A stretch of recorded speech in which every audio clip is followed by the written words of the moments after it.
안녕하십니까. 박승태입니다.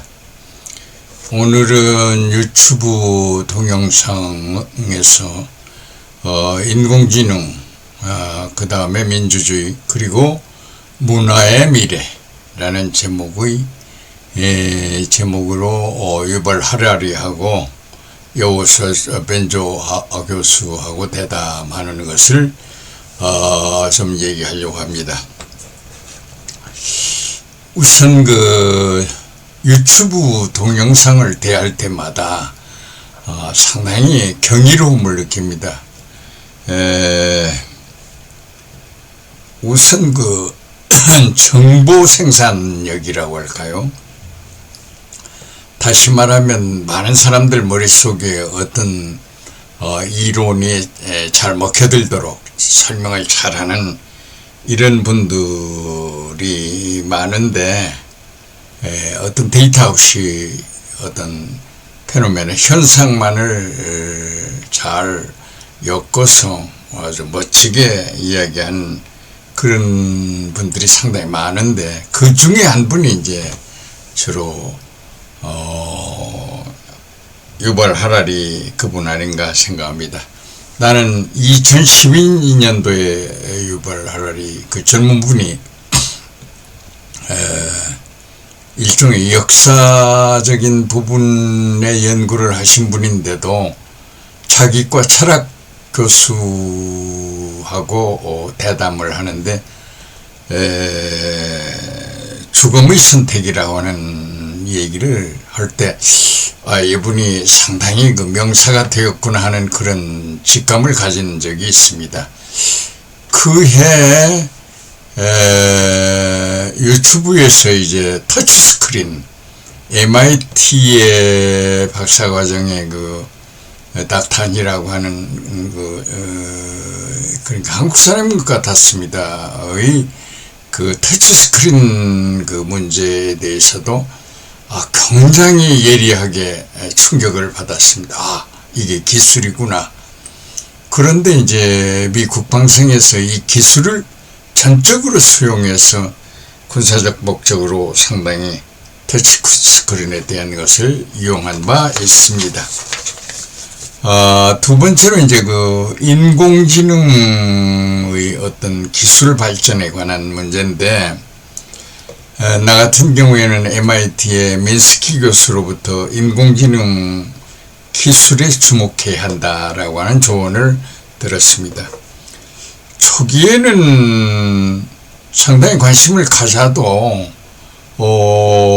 내 스스로 어떤 준비된 바가 없어서 그런지 방황하기만 했고, 그저 중요하다는데 어떻게 할 바를 모르고 방황하다가 소위 머신러닝이라는 딥러닝에 대한 강의를 좀 들었어도 이렇게 얻어지는 것이 명확하게 나오지를 못했습니다. 그러다가 2023년 3월에 챗GPT 출시 이후에 깜짝 놀랄 만큼 해서 그걸 접하고 이제 어떤 기쁨에 찼다라고 할까요? 그런 바가 있어서 인공지능이 이만큼 발전해 나가고 있구나, 이런 생각을 가졌습니다. 그런데 이제 인류의 어떤 교만성이라고 할까요? 여기 이제 자연재해가 경고를 하는데 대략 그 주기가 700년이 아닌가 생각을 나 나름대로 해봅니다. 대략 인류의 재앙의 주기를 잘 보면 14세기에 바이러스에 의해서 인류가 공격을 당하는데 흑사병이라고 하는 겁니다. 인구의 한 3분의 1이 죽는 그런 경지였고, 흑사병에 놀란 인류는 어떤 활로를 차지하는 거 아닌가, 이런 생각을 갖게 됩니다. 그래서 인류 역사에서 아주 획기적인 어떤 부분이 흑사병을 견디고 난 다음에 프린트 기술이 이제 발전합니다. 특히 이제 그 프린트 기술은 책을 이제 복사해서 많은 사람들이 그 정보를 접하고 생각을 넓히는, 생각의 변화를 끌어내는 그런 거가 아닌가 생각이 듭니다. 그래서 이제 상상의 세계를 넓힘으로써 인류가 많은 생각을 하게 되고 발전을 도모하게 되는 그런 경우입니다. 그리고 이제 다시 700년이 흘러서 21세기가 되면서 코로나 팬데믹이 이제 돼가지고 인류가 굉장히 곤욕을 치르고 모든 산업이 중지가 될 정도로 이제 인류가 큰 재앙을 맞았는데, 그 코로나 형국을 견디고 이제 그 챗GPT라고 하는 그 인공지능의 어떤 기술이 발달됨으로써 그러니까 프린트 기술과는 다르게 이제 그 소위 말하는 자연 언어적인, 그러니까 프린트 기술은 복제만이 가능한데 이 챗GPT의 경우는 자연 언어를 말하듯이 쉽게 말하면 성경책 찍어내기만 하는 거와 새로운 성경책을 만들 수 있는 경지라고 할까요? 이렇게 변하게 됩니다. 그래서 이제 놀랍게도 인류가 이제 그 소위 불의 발견에 버금가는 대단한 어떤 변화다. 그래서 이제 신의 언어까지도 해킹할 수 있는 것이 아닌가 해서 이제 깜짝깜짝 놀래게 되는 그런 겁니다. 하여튼 이제 그 벤조하고 유발 하라리의 대담에서 이제 AI에 대한 여러 가지를 얘기를 하는데, 특히 이 유발 하라리는 두 가지 관점에서 이제 얘기를 주로 하고 있습니다. 그러니까 AI 자체로서 아이디어를 생성할 수 있는 역사적인 어떤 최초의 기술을 이제 알아내는데, 사람들은 이 새로운 기술에 대해서 약간의 두려움을 갖습니다.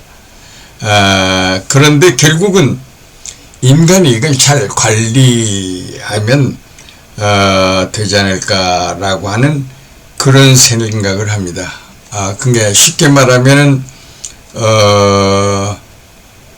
그 역사적으로 역사 이전의 어떤 소위 우리가 이제 보지 못했던 것들을 많이 만들어내는데, 예를 들어 돌칼을 이제 하나 만들었다고 합시다. 새로운 기술로 이제 돌칼을 만들었다든지 폭탄을 만들었다든지 해서 결국은 인간이 굉장한 그 사용법을 알아내야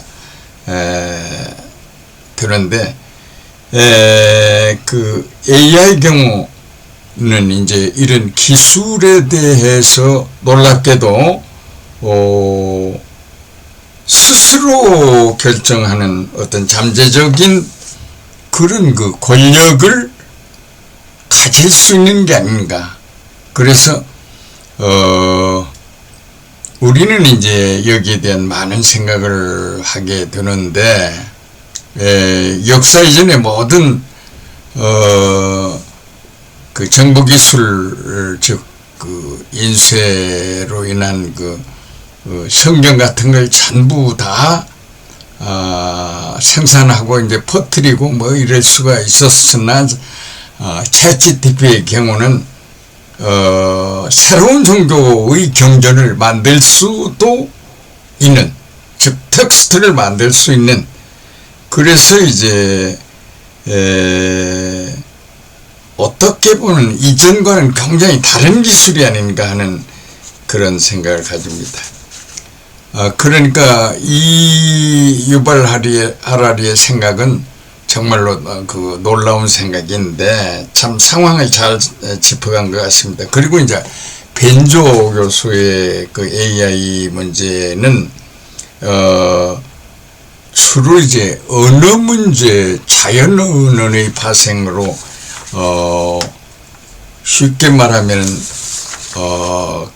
개인화된 어떤 도구, 최첨단 기술의 진흥화 문제가 이게 엄청난 발전을 가져와서 소위 앞으로의 그 자동적으로 디지털 대역폭이 대단히 넓혀져서 모든 데이터를 접근할 수 있지 않을까 하는 그런 점에 대한 상당한 견해를 피력하고 있습니다. 그래서 어떤 면에서는 인공지능이 인간보다 똑똑해질 수 있는 거 아닌가, 그래서 실존적인 위협에 접할 수 있는 게 아닌가 이렇게 보고, 특히 그 AI의 발달의 진화 속도라고 할까요? 속도가 생물학적 진화 발달 속도보다 엄청나게 빠르다라는 것에 주목하고 있습니다. 그래서 이제 어떻게 보면 인간보다도 더 똑똑한 그런 AI가 출현할 가능성이 많지 않나 이렇게 생각을 합니다. 그러니까 이제 본래 이 AI 문제는 그 문화와 관계에서 인간이 주로 힘을 들여서 어떤 물건을 옮기는데 그 자동화 문제에 관심을 갖게 됩니다. 그래서 이제 자동화 문제가 실제로는 상당히 이제 진척이 되는데, 이때 이와 연관해서 이제 컴퓨터 언어의 발달이 기초를 이루면서 점점 학습하는 방법이 달라지게 됩니다.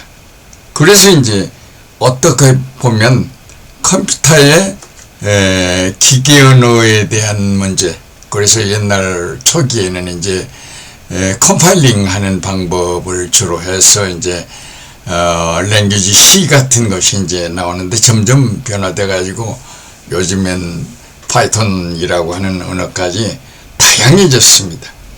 그래서 이제 신의 언어까지 어찌 보면은 해킹이 가능하다라고 하는 이런 생각을 하고, 새로운 종교의 경전도 얼마든지 제작할 수 있는 국면이 되어가지 않나 이렇게 생각을 합니다. 그런데 여기에 우리가 특히 관심을 가져야 할 것은 알고리즘과 소위 언어의 코딩 문제입니다. 그 전문가들의 입장에서는 약간 쉬울 수 있었으나 일반인은 그렇게 쉬워지지는 않았는데, 코딩 문제까지도 뭐 전혀 인간이 힘들이지 않고 할 수 있는 그런 데에 대한 겁니다. 그래서 미국 의회 같은 데서는 이제 이런 챗GPT를 만든 샘 알트만이라고 하는 사람을 불러다 옥죄이기 시작합니다.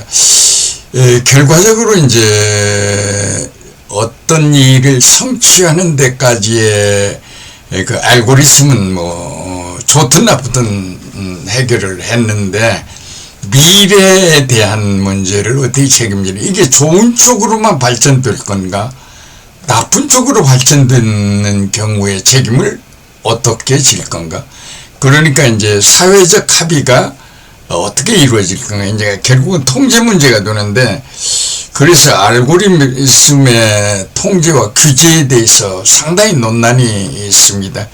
이제 교육의 근본도 이제 이 알고리즘과 관계가 되는데, 어떻게 통제를 해나갈 건가 하는 것은 굉장한 과제입니다. 그러니까 모든 것이 좋은 쪽으로만, 순기능으로만 되는 건 아니고 역기능도 있어가지고 그것을 어떻게 인간이 바로잡을 수 있고 통제할 수 있고 억제할 수가 있느냐 하는 것은 굉장히 어려운 문제가 아닌가 합니다. 그래서 문화의 발전에 대한 것은 자동화의 현실과 언어적인 모든 부분을 해결해도 이런 그 어려운 문제를 어떻게 내다봐야 할까 하는 것이 문제인 것 같습니다. 감사합니다.